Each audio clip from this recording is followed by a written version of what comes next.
22 minutes to 4 o'clock. Clint Wilden with you on ABC Perth, filling in for Belinda Varaschetti. This is Drive, and we've got Claire Orange, our parenting expert, in the studio. If you've got any questions, feel free to ask her.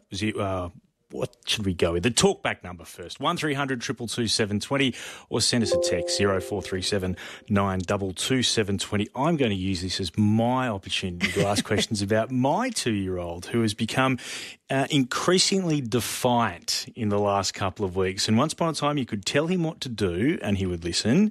And that includes from things as various as putting your shoes on to how to put your T-shirt on. And now I'll give you the best example. Yesterday morning, he was swinging his little foam cricket bat around, and I tried to teach him the right way to hold it, and it was hurled across the room in disgust. "No, Daddy," and he stormed away. Is that just part of being the terrible twos, this defiant age where you can't tell them anything? Yeah, it is. It's exactly, and I don't know whether to give you the good news or the bad news, but the good news is it's just news. You and he are both going to survive it. The bad news is that it's not just the terrible twos; it's going to extend into the terrible threes, and so you've got a while to go of that. But yeah, it's really normal. He's learning so much about himself. He's learning a whole entire language. He's learning how to control his physical functions. He's learning about your routine. He's learning so much, and now he's learning to be independent. And you want that one day when he's 18. You want it, and it's going to start now, and it's going to be ugly. But you know, it's a real celebration that you're raising a really independent little one who wants to sort of set out on his own little legs in the world and hold the cricket bat his way.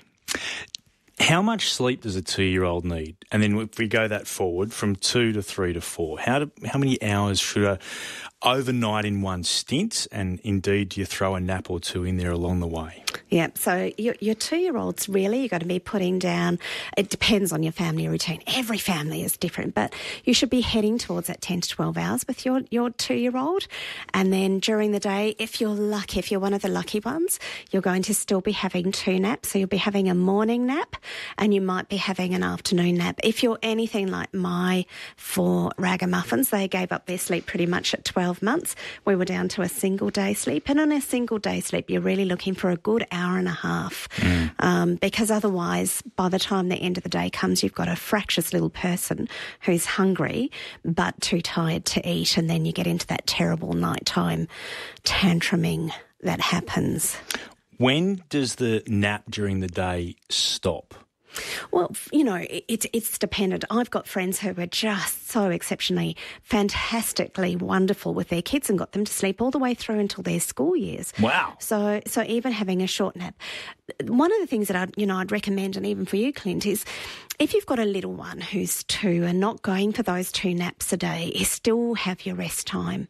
So even if they go into their room, you've got to get them into the habit of going into their room, spending time by themselves, having quiet times. That doesn't mean television on. It means actually entertaining themselves, and that they're going to be there. So set a timer and keep them there. It's really good for their developing brain, A, to have the time out, B, to learn to play quietly without an adult around them. So keep that going barely until school age. So we have this issue at the moment where he can be, again, quite defiant. He does go, as you say, he goes into his room for a nap every day, and without rhyme nor reason, sometimes there's no nap, other times no problems, 90 minutes, brilliant. But there doesn't seem to be any, it seems to have nothing to do with how much he slept the night before either. We thought that would be the case for a long time. There are just some days when he decides, nope, I'm not napping today, I'm going to be a complete pain in the backside. Should we be concerned if this happens for, say, 3 or 4 days in a row? No. You know, little ones are going to have, like an adult, you know, some adults need 6 hours of sleep and some adults can't function without a good 8.5 hours. You don't know what sort of little being you've got, whether he's going to be a day, you know, easy in the day and a night owl. You don't know yet. You don't know what little package you're still unwrapping him. So he's going to tell you.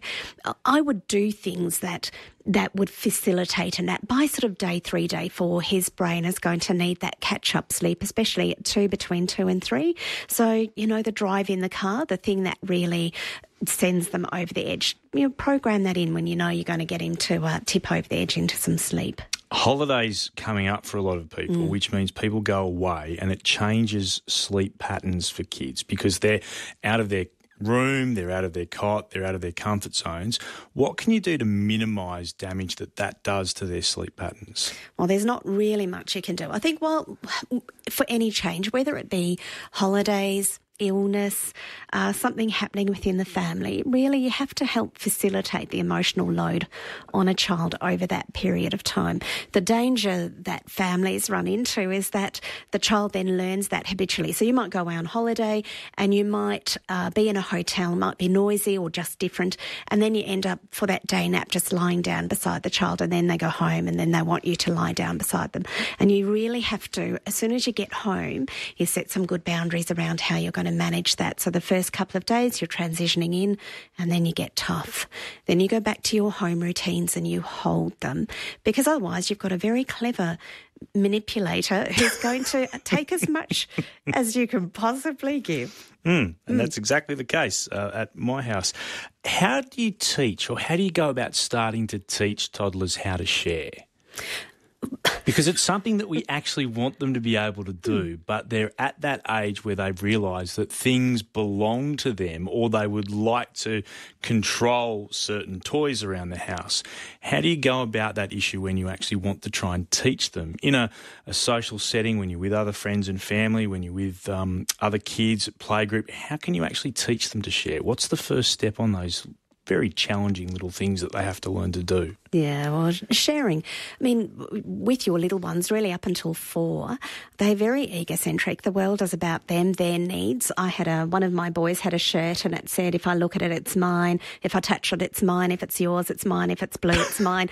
Basically, there were these 20 toddler rules about everything that was his, which was everything. And they do hold true. And developmentally, it's actually really hard to teach little toddlers to share. So you can teach them about kind hands and kind words. You can lay the foundation.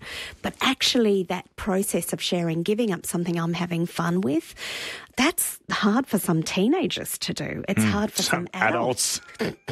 So getting our tots to do it, you have to be gentle. You have to understand that actually developmentally it's not part of their profile yet. So making sure that if you had a friend come over and they were playing together, they both want to play with the same thing, is do the things that make sense. Parents do them anyway. Have 2, that they can play with, or they swap over, or one does it and the other one watches and then the other one has a turn. Set that up before you get into the critical, smacking the other child in the head to get the red truck.